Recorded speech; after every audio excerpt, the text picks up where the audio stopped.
100 BC, Rome, a city of perhaps 1 million people, the largest in the Western world. A city of marble temples and crowded slums, of senators in white togas and slaves in chains, of triumphal processions and street violence. A republic that has survived for 4 centuries and is beginning, though few yet recognize it, to strain under the weight of its own success. Into this city on the 12th of July, a child is born to Gaius Julius Caesar and his wife, Aurelia. The family is patrician, belonging to the ancient Roman nobility, the Julian clan claims descent from the goddess Venus and the Trojan hero Aeneas. Whether anyone takes this literally is another matter. What matters is that the name carries weight, and the family has connections that reach into the highest levels of Roman politics. But the family is not wealthy patrician. Blood does not guarantee fortune in the Roman Republic. The Julii are respected, but not rich. They live in the Suburra, one of Rome's less fashionable districts, a dense and noisy neighborhood of apartment blocks and small shops. The young Caesar grows up, not in the grand houses of the Palatine Hill, but among the ordinary noise and life of a busy Roman street. His father dies when Caesar is around 15. His mother Aurelia takes charge of his education. She is by all accounts an exceptional woman, intelligent, disciplined, and deeply committed to her son's formation.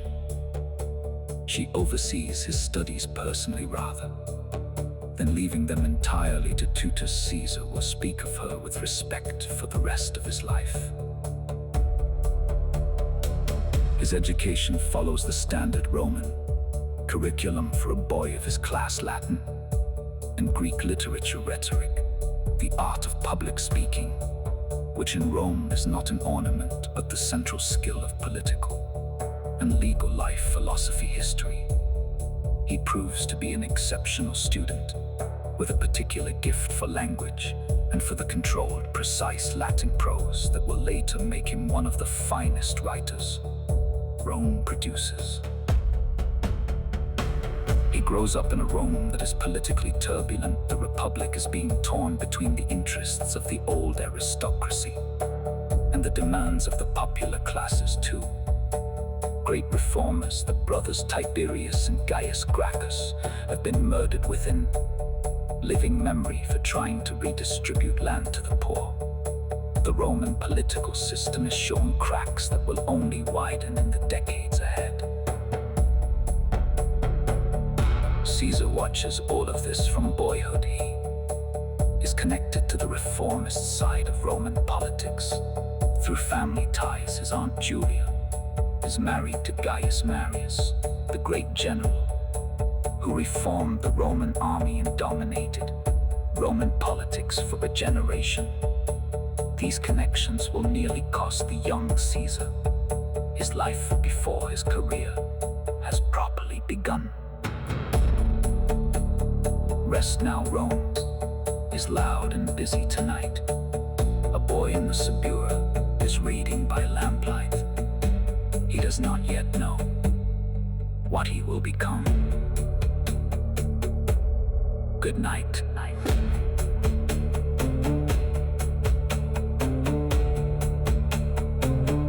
Good night.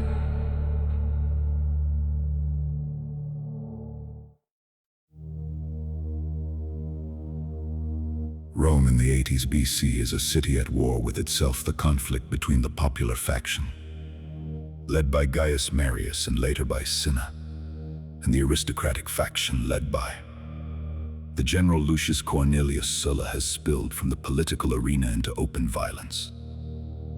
Armies march on Rome. Proscription lists are posted in the forum, names of citizens who can be killed on sight with legal impunity.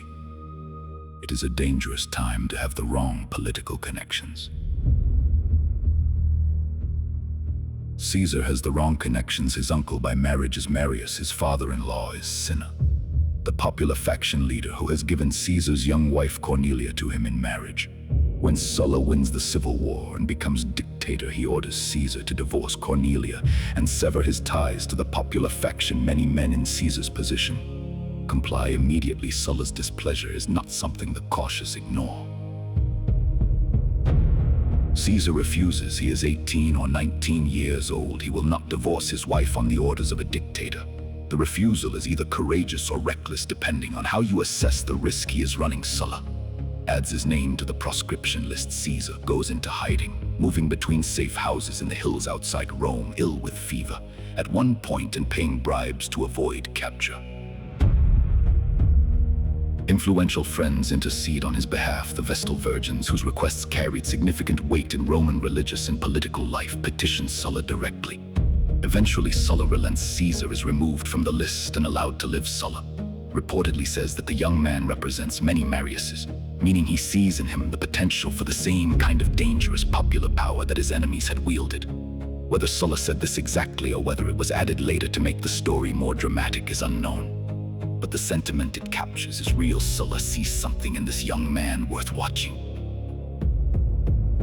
With Rome under Sulla's control and his own position still precarious, Caesar leaves the city. He goes east to serve on the staff of a Roman governor in Asia Minor. It is a conventional beginning for a young Roman aristocrat seeking military experience and political connections. He distinguishes himself at the siege of Mytilene, where he wins the civic crown, one of Rome's highest military honors, for saving the life of a fellow soldier in battle. News reaches him that Sulla has died. Rome is somewhat safer. He begins to make his way back toward the center of Roman political life. He will not be safe anywhere near the margins of it for long. He is too ambitious and too talented to remain on the periphery.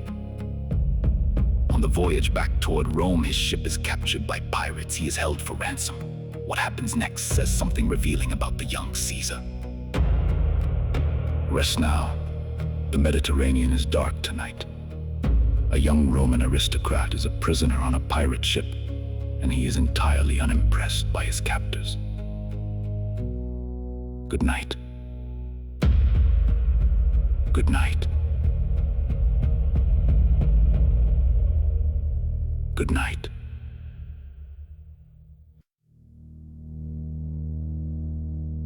The pirates who capture Caesar's ship demand a ransom of 20 talents of silver. Caesar is reportedly insulted by the amount he tells them. They clearly do not know who they have captured, and that they should ask for 50. Whether this exchange happens exactly as described in the sources or has been sharpened in the retelling is impossible to know. But it is consistent with everything else known about his character. He spends approximately 38 days as a prisoner on the pirate island. He does not behave like a captive. He joins in their games, recites poetry to them, sleeps when he wishes, and orders them to be quiet when he wants to rest.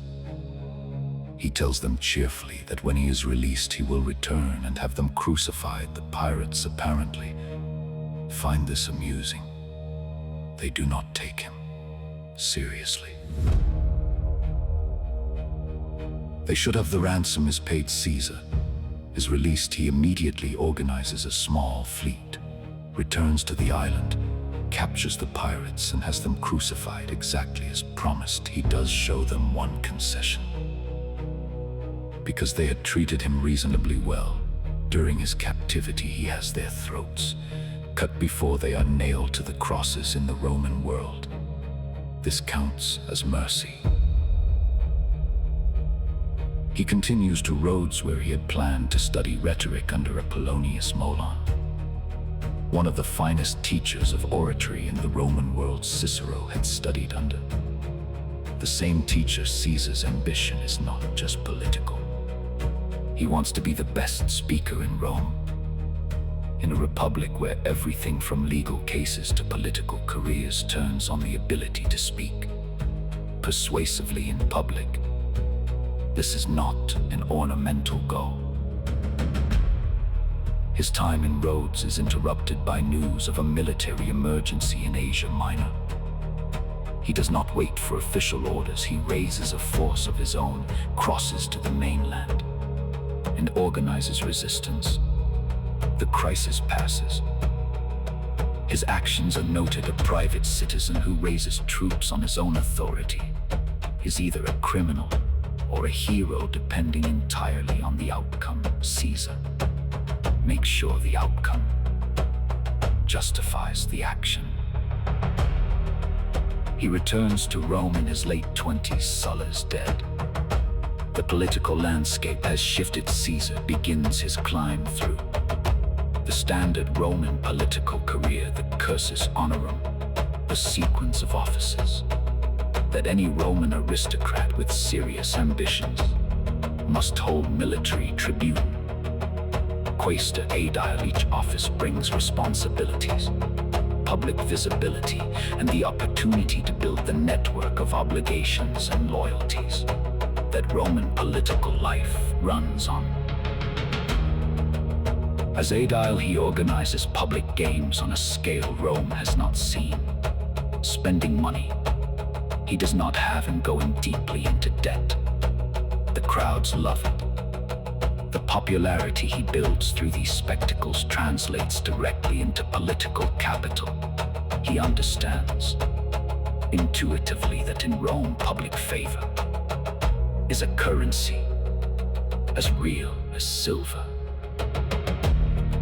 He is building quietly, methodically, and with a clarity of purpose that those around him are only beginning to recognize. But rest now. Rome is feasting tonight on the games Caesar cannot afford. He does not mind the debt. He is buying something worth far more than silver. Good night. Good night.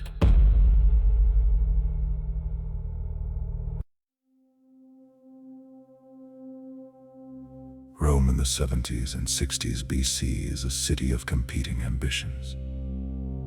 The republic that has governed the Mediterranean world for centuries is straining under pressures.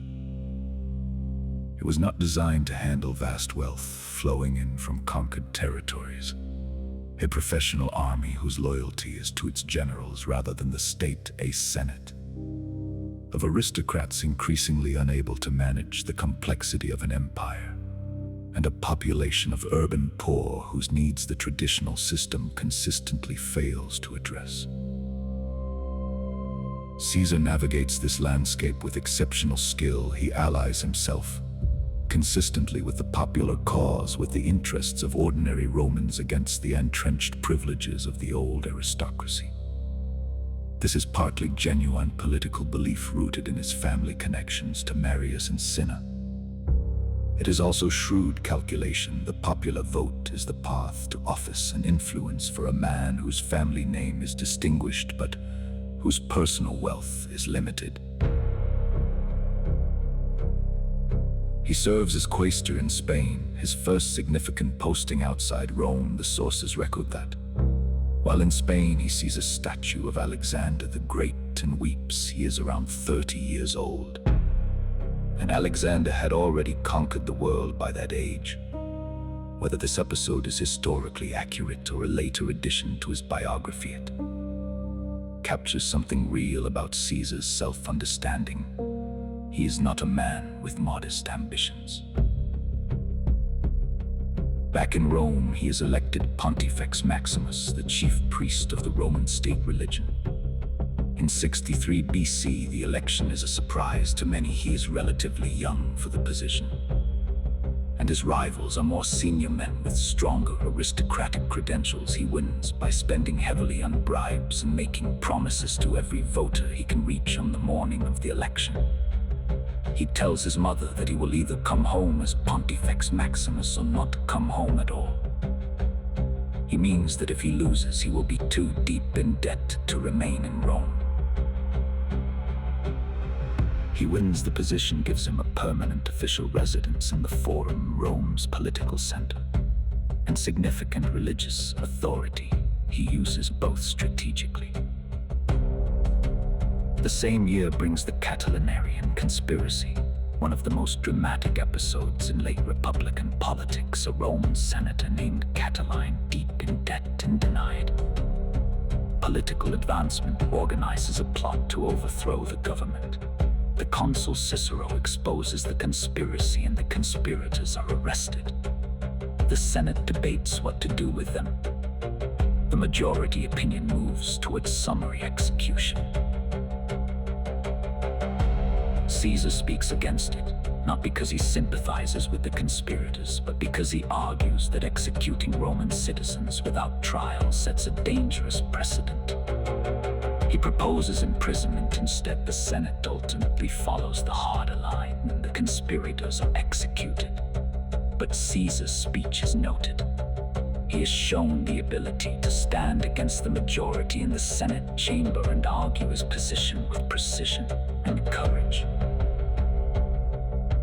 He is building a reputation as an orator, as a politician who understands the popular mood, as a man willing to take positions that powerful enemies will remember, and that loyal allies will follow. The next step requires something larger.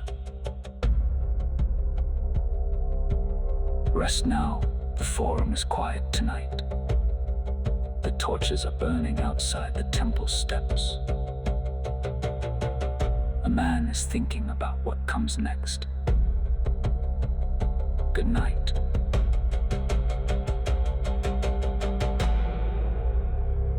Good night.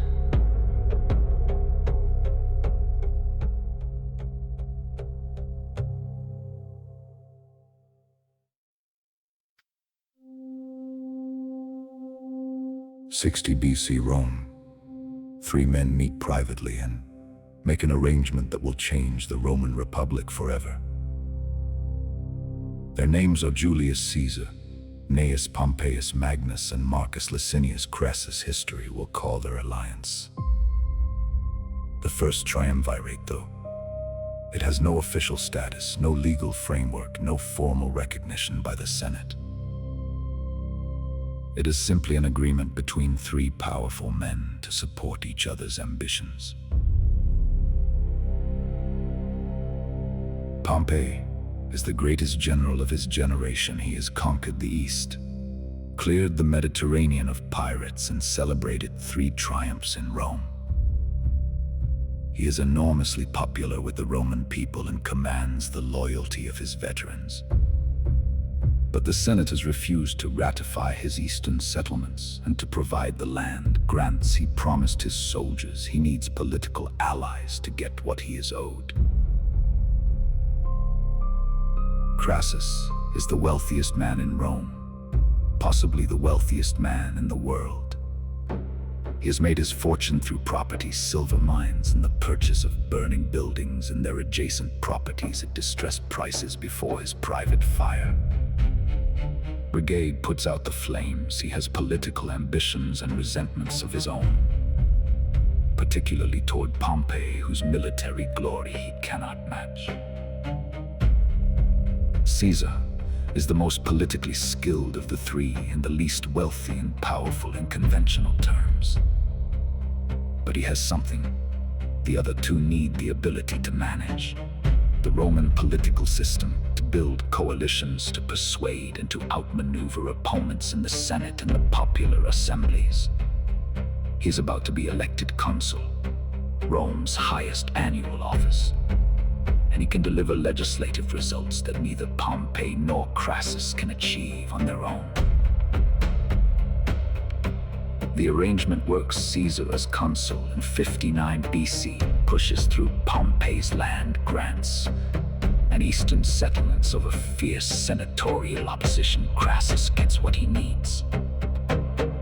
Caesar in return secures for himself a 5-year military command in Gaul, the territory to the north and west of the Alps that Rome controls only partially. It is exactly what he needs. Military command is the path to the kind of glory and wealth and loyal army that turns a politician into a power that cannot be ignored. To cement the alliance, Pompey marries Caesar's daughter Julia. By all accounts, it is a marriage of genuine affection, which no one had necessarily expected from a political arrangement. Julia dies in childbirth in 54 BC, and with her death, one of the bonds holding the Triumvirate together is gone. Caesar leaves Rome for Gaul in 58 BC. He will not return for 9 years. When he does return, everything will be different. The Republic will be different, Rome will be different, and Caesar will be a man the Senate cannot control. Rest now. The Alps are dark tonight. A Roman army is camped on the northern side. Something extraordinary is about to begin. Good night. Good night.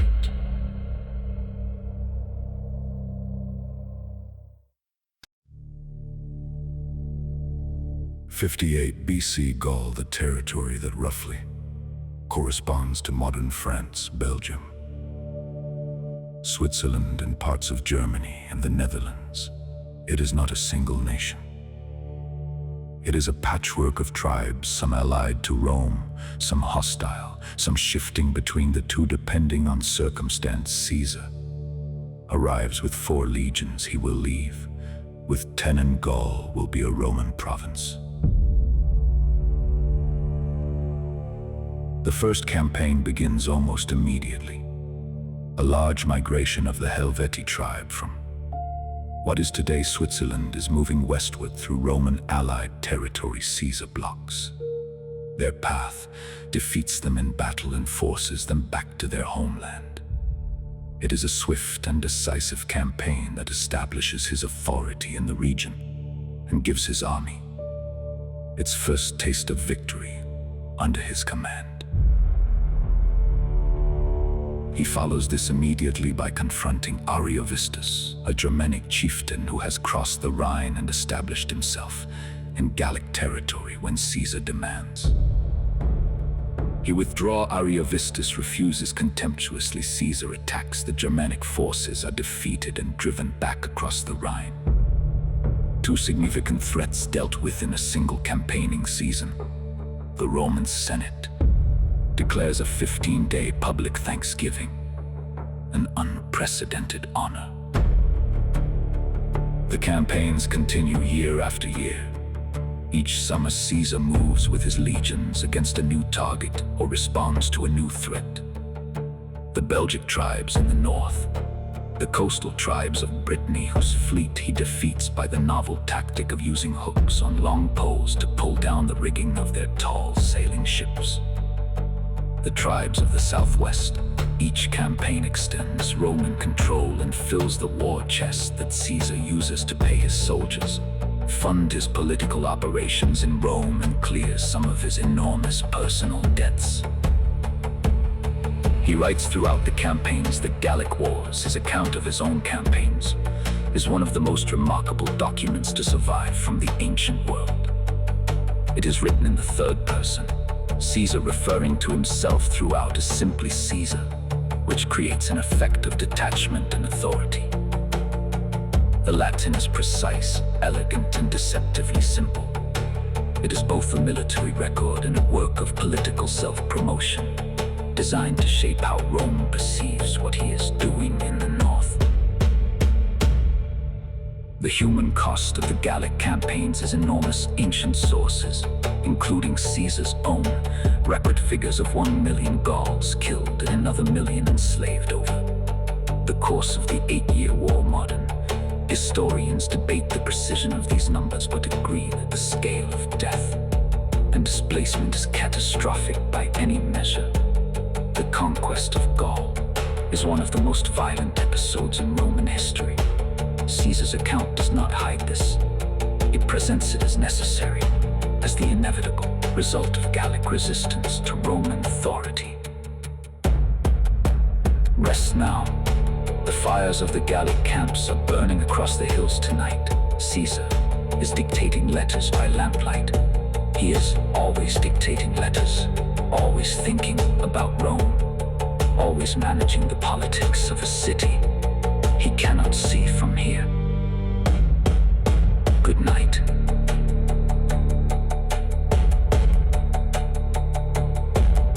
Good night.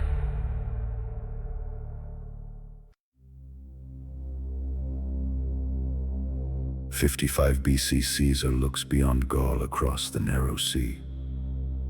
To the north lies an island that Romans know exists, but that no Roman army has ever invaded. Britain, its tribes have been supplying men and resources to Gallic resistance fighters. It represents an unknown quantity on Rome's new northern frontier. And it represents something else. The edge of the known world, an island at the end of the earth. For a man with Caesar's appetite for glory, the temptation is obvious. His first expedition to Britain in 55 BC is more reconnaissance than conquest. He crosses with 2 legions, encounters fierce resistance on the beaches, and manages to establish a temporary foothold before storms damage his fleet and force him to withdraw. By Roman standards of the time, it is not a great success. But he has crossed the ocean, he has set foot on the island. At the edge of the world, he writes about it to Rome in terms designed to maximize the dramatic effect. He returns the following year with 5 legions and 2,000 cavalry this time. He penetrates further inland, crosses the Thames River, and defeats the British chieftain Cassivellaunus in his stronghold. The British tribes submit and agree to pay tribute. Caesar withdraws again. His Gallic command, requiring his attention on the continent Britain, will not be formally incorporated into the Roman Empire for another century under the Emperor Claudius. But Caesar has been there. No one else has. Back in Gaul, the situation is deteriorating. The tribes that had submitted are not as thoroughly pacified as Caesar's reports to Rome have suggested. In 54 BC, a serious uprising destroys 1.5 Roman legions in an ambush. Caesar responds with characteristic speed, moving against the responsible tribes before they can consolidate. The great test comes in 52 BC. A young Arvernian chieftain named Vercingetorix achieves something no Gallic leader has managed before. He unites the major tribes of central Gaul into a coordinated resistance. His strategy is intelligent. Avoid pitched battles against Roman legions in the open field, where Roman discipline and training give them an overwhelming advantage. Instead, destroy food supplies, deny the Romans the ability to live off the land, and harass their supply lines. Caesar is outmaneuvered in several early encounters. Vercingetorix wins genuine victories. For a period, the conquest of Gaul seems genuinely at risk. Then Vercingetorix makes a decision that proves fatal. He withdraws his army into the hill fortress of Alesia and waits for relief.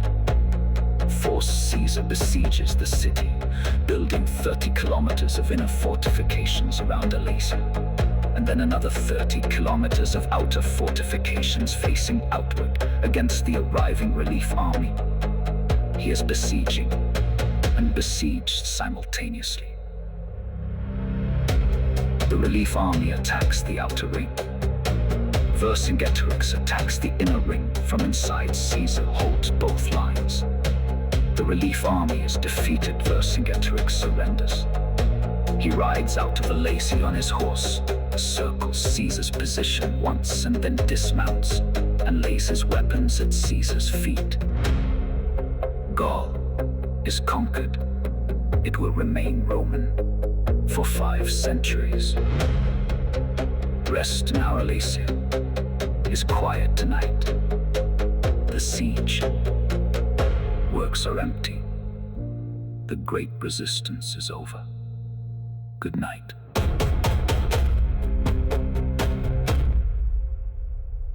Good night.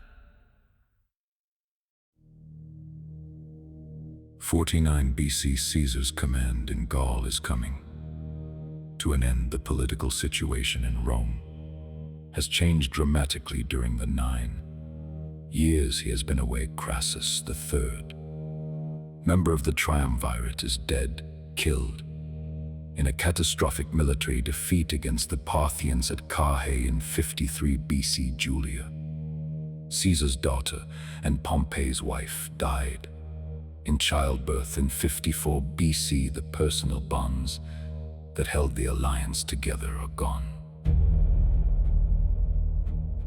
Pompey has moved steadily closer to the Senate's conservative faction, the Optimates, who have always viewed Caesar with deep suspicion. They fear his popularity, his army, and his ambitions. They want him brought back to Rome as a private citizen, stripped of his command and his legions, where he can be prosecuted for actions taken during his consulship and his campaigns. Caesar knows that returning to Rome without his army means facing his enemies without protection. It likely means political destruction and possibly exile or death.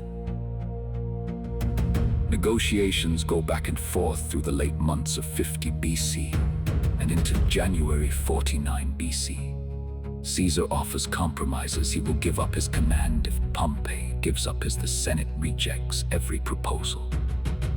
The Optimates want Caesar vulnerable, not negotiating from strength. In January 49 BC, the Senate passes a final decree ordering Caesar to lay down his command or be declared an enemy of the state.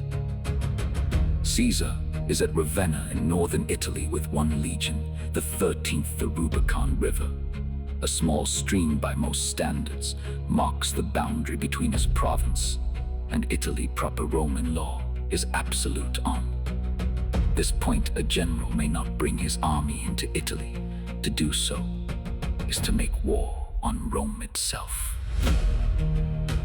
On the night of January the 10th or 11th, Caesar makes his decision. The sources record that he pauses at the bank of the river and considers what he is about to do. He says, in words that have echoed through 2,000 years, that the die is cast. Then he crosses. The effect is immediate and total. Rome panics. Pompey and the consuls flee the city without even collecting the treasury. Town after town in Italy opens its gates to Caesar without resistance. His soldiers are loyal, well paid, and victorious. The forces assembled against him melt away or switch sides. He enters Rome without a battle. The city that his enemies assumed would defend itself against him simply does not. The speed of his movement has made resistance impossible to organize. Within weeks, he controls Italy.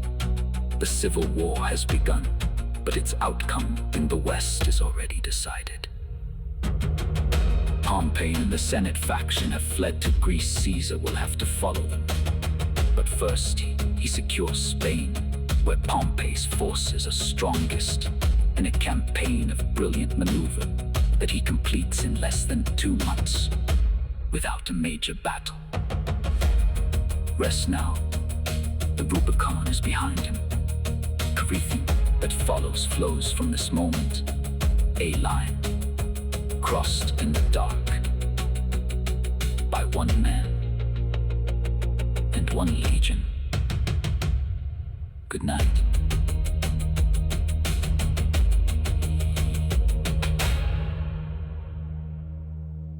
Good night.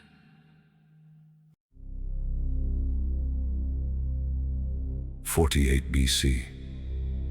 The civil war between Caesar and Pompey is now a conflict spanning the entire Roman world. Caesar controls Italy and Spain. Pompey and the Senate faction control Greece, the East, and Africa. Both sides have substantial armies and significant resources. This will not be resolved quickly or easily.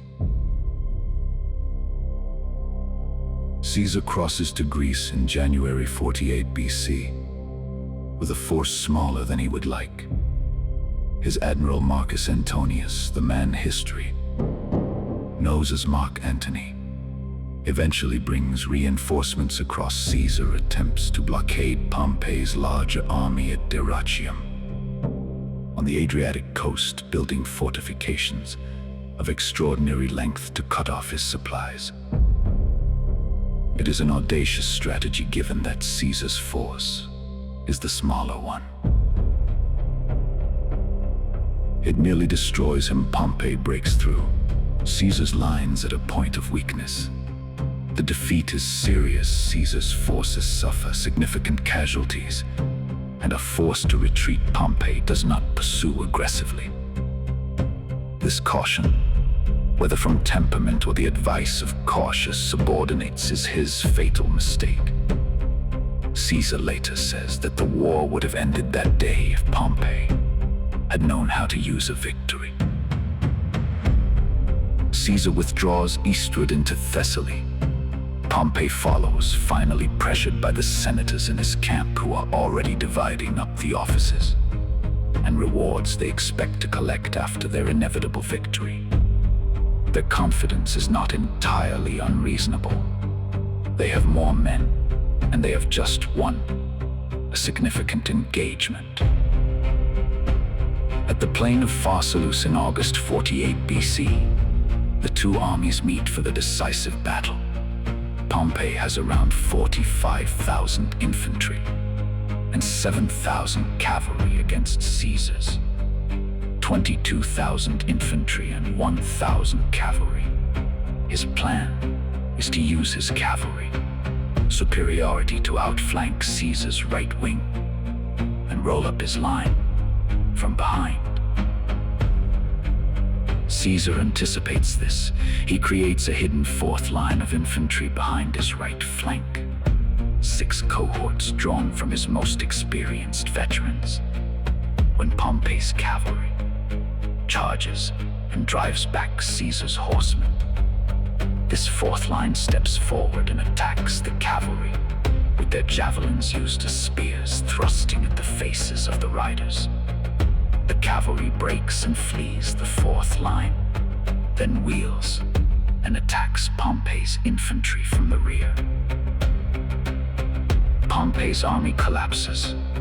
He watches from a distance as his forces disintegrate, then rides away from the battlefield. He does not stop. He rides to the coast and takes a ship. The great general who has never lost a major battle is running. He is heading for Egypt, where he hopes to find refuge and resources to continue the fight. Caesar walks through the captured camp of his enemies after the battle. He looks at the elaborate preparations for the victory feast they had already prepared. The silver plate laid out, the garlands of flowers, the couches arranged for celebration. He is reported to have said only that they brought this on themselves. Rest now, Pharsalus is quiet tonight.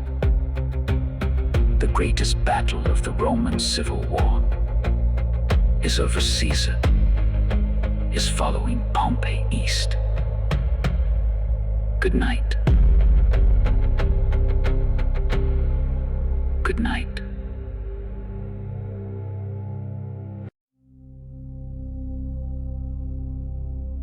Pompey's ship arrives at the Egyptian coast. Near the city of Pelusium, Egypt is ruled by the young pharaoh Ptolemy XIII, a boy of around 13, and his older sister Cleopatra VII, who has recently been driven from power by her brother's advisors. The court of Ptolemy faces a decision. Pompey is a man who was recently the most powerful in the Roman world. Caesar is clearly winning. Sheltering the loser against the winner is a dangerous position to occupy. Ptolemy's advisors make their calculation. They send a small boat to meet Pompey's ship with an invitation to come ashore. Pompey steps into the boat as it approaches. The beach, he is stabbed to death by a Roman officer in Egyptian service. His head is cut off and preserved when Caesar arrives in Egypt 3 days later and is presented. With Pompey's head, he is reported to have wept, whether from genuine grief, the loss of a man who had been his ally and his son-in-law's father, or from the realization that the death of Pompey removes the clean ending he had hoped for, is not clear. Perhaps both. Caesar has no intention of leaving Egypt. Immediately, the country is the wealthiest in the Roman world, the source of the grain that feeds Rome, and its internal politics are in disarray. He installs himself in the royal palace in Alexandria and summons both Ptolemy and Cleopatra to appear before him as arbitrator of their dispute. Cleopatra has a problem. Her brother's forces control the approaches to Alexandria. She cannot enter the city openly without being arrested or killed. She has herself smuggled into the palace, wrapped in a bundle of bedding or a carpet, depending on which source you follow. She is unrolled at Caesar's feet. She is 21 years old. Caesar is 52.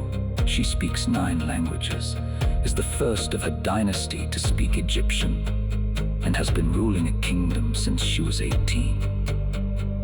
She is not, as later legend suggests, primarily remarkable for conventional physical beauty. She is remarkable for her intelligence, her political skill, and her extraordinary personal magnetism. Ancient sources across different traditions agree on this. Caesar and Cleopatra become lovers almost immediately. It is not simply a romantic attachment. Both are calculating political actors who recognize that their interests align. Caesar needs Egyptian resources and stability. Cleopatra needs Roman military support to recover her throne.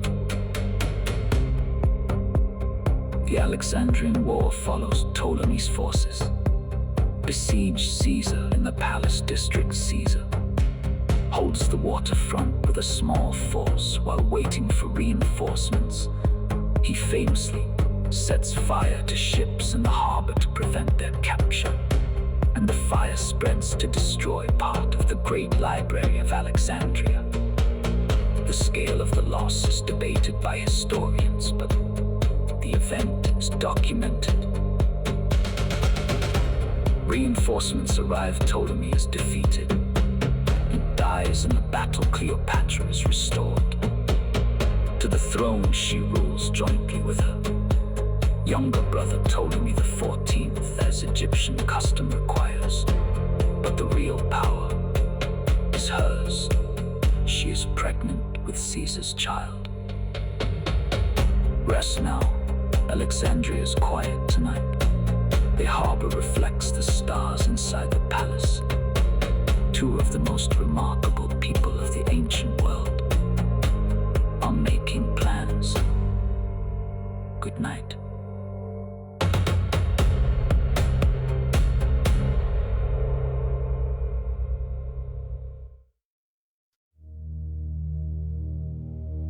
'47 BC, Caesar leaves Egypt and moves east. There is still work to do. Pompey's allies are regrouping in Africa. A son of Mithridates, Rome's old enemy in the east, has seized territory in Asia Minor and must be dealt with. Caesar moves with characteristic speed. At the Battle of Zela in Asia Minor, he defeats the Pontic forces so rapidly and completely that he sends Rome the most famous dispatch in military history. 3 words in Latin: Veni, vidi, vici. I came, I saw, I conquered. Africa follows the remaining senatorial forces, allied with the Numidian king Juba make their last stand at Thapsus in 46 BC. Caesar wins decisively. The leading senators who have fought against him die in the battle or take their own lives rather than surrender Cato, the man who more than anyone else has embodied the senatorial opposition to Caesar, kills himself at Utica rather than accept a pardon from the man. He considers a tyrant Caesar as genuinely affected. He wanted to pardon Cato. He says that Cato has denied him the opportunity to show mercy. One more campaign remains. Pompey's sons have raised an army in Spain. Caesar crosses to Spain in 45 BC and meets them at the Battle of Munda, the hardest fought of all his battles. For a moment the line wavers, and Caesar is reported to have contemplated his own death rather than capture the line, holds the Pompeian cause, dies at Munda. The civil wars are over. Caesar returns to Rome.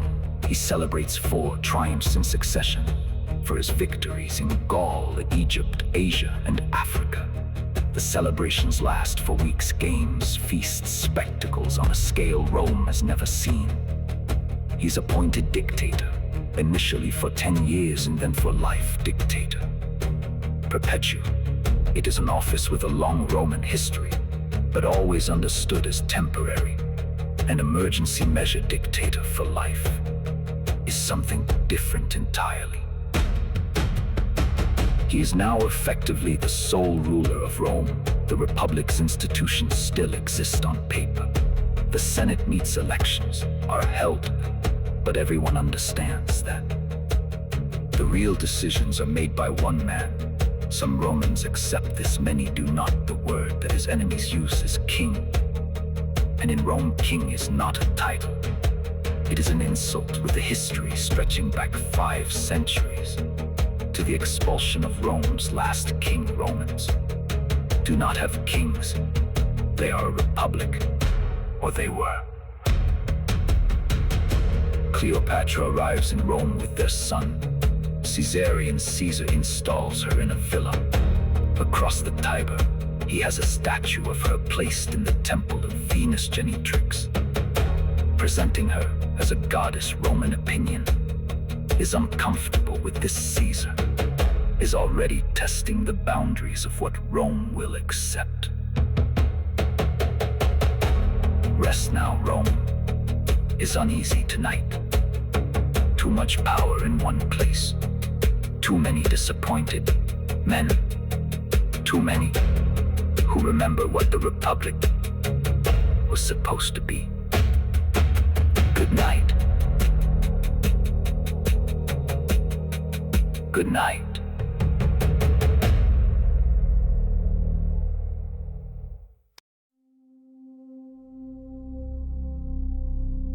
Caesar, as master of Rome, does not spend his time in celebration.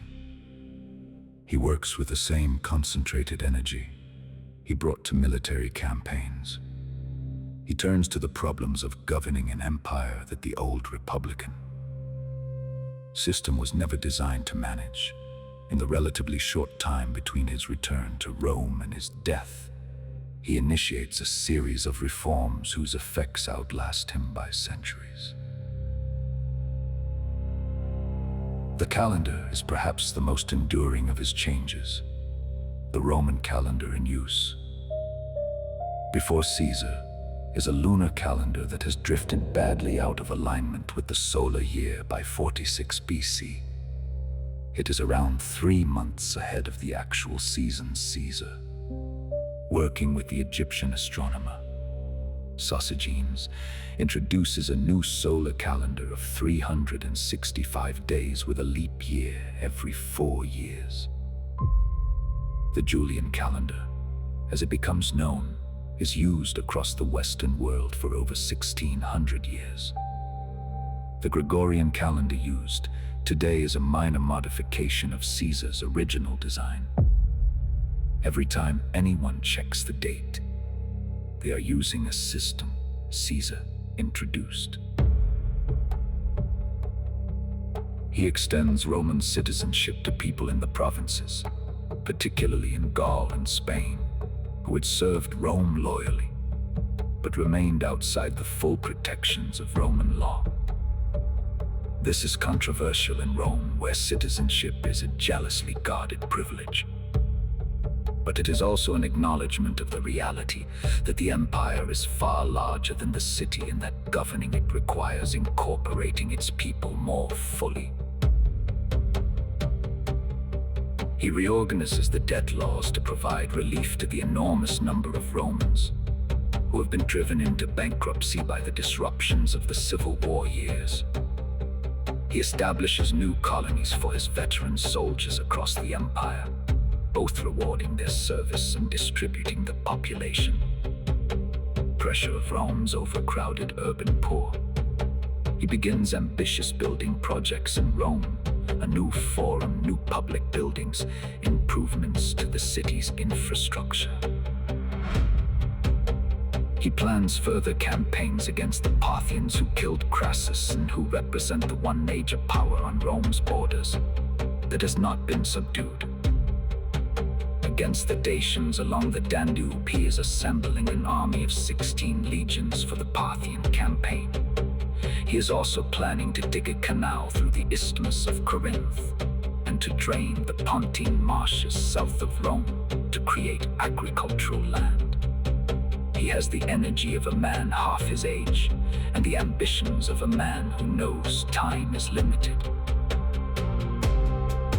His manner in Rome alarms many. He attends Senate meetings, but sometimes reads correspondence. While senators speak, he accepts honors that make Romans uncomfortable. A month is named after him. Julius, or July, his image, appears on coins, the first living Roman to be so honored. He is offered a crown by Mark Antony at a public festival.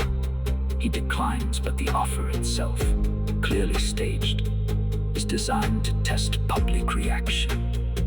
The reaction is not warm. There are men in Rome who have decided that Caesar must be stopped. They are meeting in private houses across the city. They are making plans. They call themselves liberators. Rest now. Rome is watching and waiting. The Ides of March are 3 weeks away. Good night. Good night.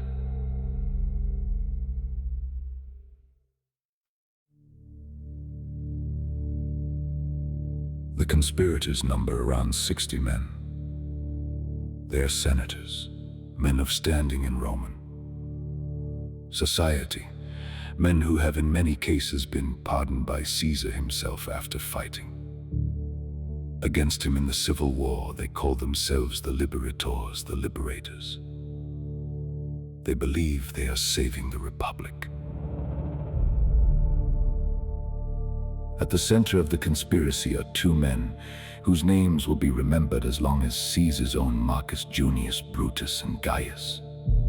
Cassius Longinus Cassius is the organizer, the man who recruits, plans, and maintains the momentum of the conspiracy through the weeks of its preparation. Brutus is the symbol. His ancestor Lucius Junius Brutus is credited with expelling Rome's last king 5 centuries earlier and founding the Republic, for the conspirators having Brutus in their number gives the act a legitimacy it would otherwise lack.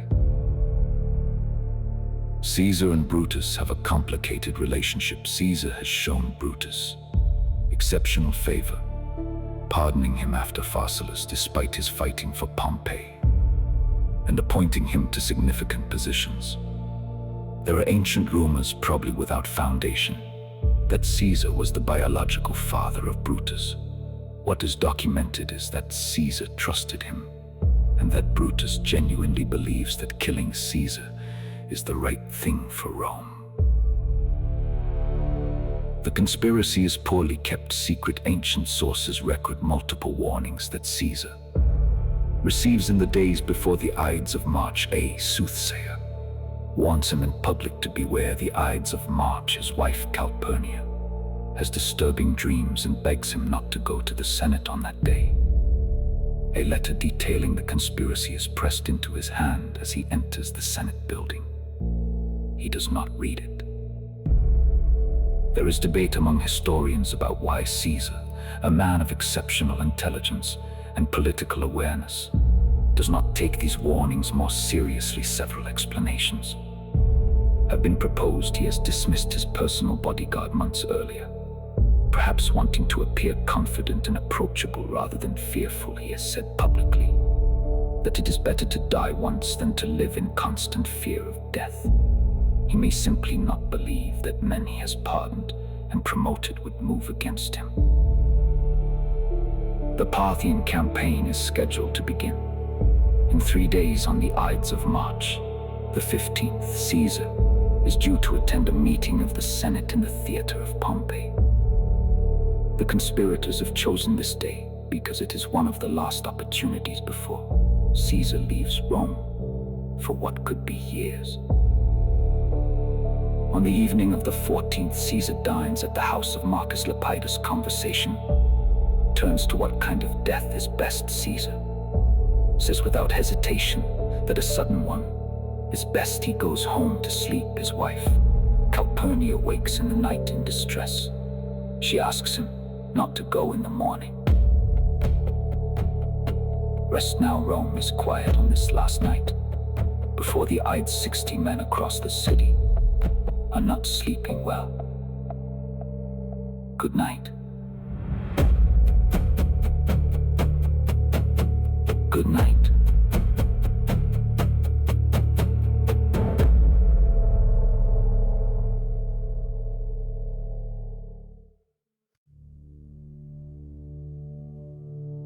March the 15th, 44 BC, the morning begins. Badly for the conspirators, Caesar does not come. Calpurnia has convinced him to stay. Home, he sends word that he will not attend. The Senate that day, the conspirators wait in the hall of the theater of Pompey, concealing their daggers beneath their togas, in a state of growing anxiety. If Caesar does not come today, the plan may unravel. Too many people know too much. Decimus Brutus, one of the conspirators, and a man Caesar trusts particularly, goes to Caesar's house. He tells him that the Senate is waiting, that it will look weak to cancel, that people will say Caesar is ruled by his wife's dreams. He adds that the Senate is prepared to offer Caesar new honors, and that it would be embarrassing to postpone and have them withdrawn. He persuades Caesar to come. Caesar arrives at the theater of Pompey. In the late morning, he is surrounded by senators and petitioners as he makes his way toward the meeting hall. A man named Artemidorus tries to press the letter he has written warning Caesar of the conspiracy directly into his hand. Caesar takes it, but does not read it. He is stopped by another petitioner, and the letter remains unread in his hand as he enters the hall. One of the conspirators, Julius Caesar, approaches Caesar and presents a petition asking for the recall of his exiled brother. Caesar begins to wave him aside. Caesar grabs Caesar's toga and pulls it down from his shoulder. This is the signal. Casca, standing behind Caesar, strikes first with his dagger. The blow is not clean. Caesar grabs Casca's arm and in Latin says something that translates roughly as, "What is this, you villain?" Then the others move in. 60 men or 23 men. The sources differ on how many actually participate in the stabbing. What is not disputed is that Caesar is struck 23 times. He tries to maintain his dignity, pulling his toga over his face and gathering it around his legs as he falls so that he will die covered. He falls at the base of the statue of Pompey. The ancient source Suetonius records that when Caesar saw Brutus among his attackers, He said in Greek the words most often translated as "you too," Brutus, or even "you." Brutus, whether these words were actually spoken, and what they meant if so, has been debated for 2,000 years. Shakespeare made them famous. Whether Caesar said them at all remains uncertain. The hall empties. The conspirators expected the Senate to cheer. Instead, the senators, run the conspirators, find themselves alone, with a body and a city that has not responded. As they imagine, they walk through the streets to the capital, carrying bloody daggers and shouting about liberty. The people of Rome watch in silence. Caesar is dead. He is 55 years old. He has been dictator for life, for 4 months. Rest now. The whole of Pompey's theater is empty, and still the Ides of March have passed. What comes next will take another 13 years to resolve.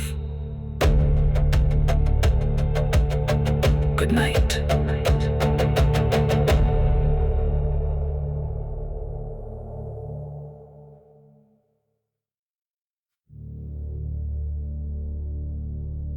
The conspirators have killed Caesar. They have not planned what comes next. This is their fatal error. They assumed that removing Caesar would restore the Republic, that the Senate would reassert its authority, that Rome would breathe freely again. None of this happens. Mark Antony, Caesar's closest political ally, and the sitting consul, moves quickly. He negotiates with the conspirators, and amnesty is agreed. The conspirators will not be prosecuted.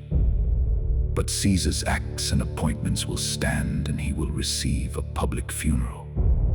The conspirators accept these terms. It is a catastrophic miscalculation. Caesar's will is read publicly. He has left his gardens to the Roman people and 300 sesterces to every citizen of Rome. The crowd's mood shifts. Then Caesar's body is brought to the forum for the funeral. Mark Antony speaks. He does not directly accuse the conspirators. He does not need to. He reads Caesar's will again. He holds up Caesar's blood-soaked toga. He describes each wound. The crowd's grief turns to fury. The funeral pyre is lit in the forum. The crowd tears apart the pyre and carries burning brands to the houses of the conspirators. Violence spreads through the city. The liberators flee Rome, the Republic they thought they were saving is further from restoration than it has ever been. Into this chaos arrives a young man of 18 who has been studying in Greece. His name is Gaius Octavius. Caesar's will reveals that he has been adopted posthumously as Caesar's son and primary heir. He takes the name Gaius Julius Caesar Octavianus. History will know him as Octavian, and later as Augustus, the first emperor of Rome. What follows is 13 years of further civil war. Octavian, Mark Antony, and Lepidus form the Second Triumvirate and hunt down Caesar's killers. Brutus and Cassius are defeated at the Battle of Philippi in 42 BC, and both take their own lives. The liberators, who killed Caesar to save the Republic, have brought the Republic closer to its end. The Second Triumvirate then falls apart. Octavian and Mark Antony fight for supremacy. Antony allies himself with Cleopatra. Their combined forces are defeated at the Battle of Actium in 31 BC. Antony and Cleopatra take their own lives. Caesarion, Caesar's son by Cleopatra, is killed on Octavian's orders. He is 17 years old. Octavian returns to Rome as the undisputed master of the Roman world. He is careful not to repeat Caesar's mistake of appearing to want a crown. He preserves the forms of the Republic while holding all real power. He takes the title Augustus, he rules for 40 years. The Roman Empire has begun. The men who killed Caesar to prevent one man from ruling Rome have produced a world in which one man rules Rome. For the next 5 centuries, history contains few ironies. This complete. Rest now, Rome is quiet tonight. The Republic is gone. Something new is beginning that will shape the Western world for 2,000 years. Good night.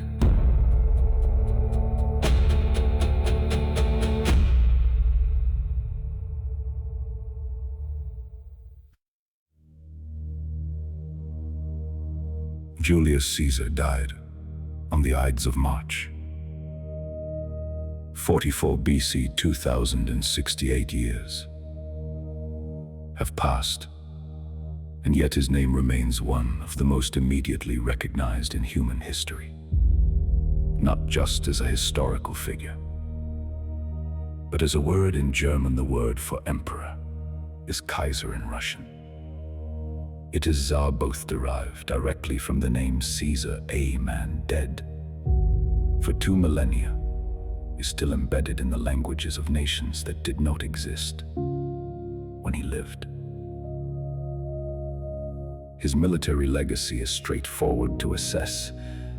He's among the handful of commanders in history who combine strategic vision, operational speed, and tactical flexibility at the highest level simultaneously. The Gallic campaigns, the crossing of the Rubicon, the encirclement at Alesia, the recovery at Pharsalus after the defeat at Dyrrhachium. Each demonstrates a different dimension of military genius. Napoleon studied him, military academies still teach him. His political legacy is more complicated. He destroyed the Roman Republic, whether the Republic was already dying or whether Caesar's ambition killed it is a question. Historians have argued for centuries. The evidence suggests both things are true. Simultaneously, the Republic was under enormous structural stress before Caesar. Caesar accelerated its end and made the outcome irreversible. What replaced it? The Principate of Augustus and the Roman Empire that followed created conditions of relative stability across the Mediterranean world. For several centuries, Roman law, Roman roads, Roman administrative structures shaped Europe in ways that are still present in legal systems, languages, and urban geography today. Whether any of this would have happened without Caesar, and whether what happened is preferable to what might have been, are questions without definitive answers. His calendar outlasted his empire. The Julian calendar was used across the Western world until 1582 and is still used by some Orthodox churches. The months of July and August, named for Julius Caesar and Augustus, are in the mouths of billions of people. Every year, his name is spoken more often today than it was in his own lifetime. His writing survives the Gallic Wars and the Civil War, read today, not just as historical sources, but as literature.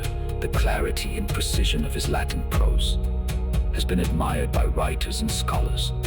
For 2,000 years, he wrote about his own campaigns, and his writings shaped how those campaigns were remembered and understood. He was his own most effective propagandist.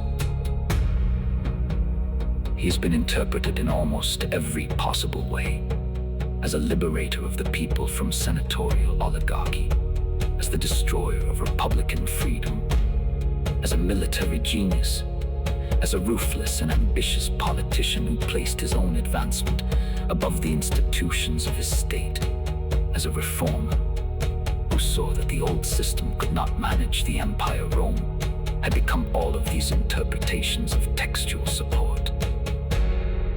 None of them is entirely wrong. He was born in the Suburra, a noisy street in Rome's less fashionable district, to a family with a great name and modest means. He died in a Senate meeting room at the foot of a statue of his greatest rival, with 23 stab wounds in his toga, pulled over his face. Between those two moments he crossed the Rubicon, conquered Gaul, won a civil war, reformed the calendar, and made himself the master of the Roman world. Julius Caesar, 100 BC to 44 BC. He was here. He changed things. The world he left behind is still, in ways both visible and invisible, the world we inhabit. Sleep now. The story is complete.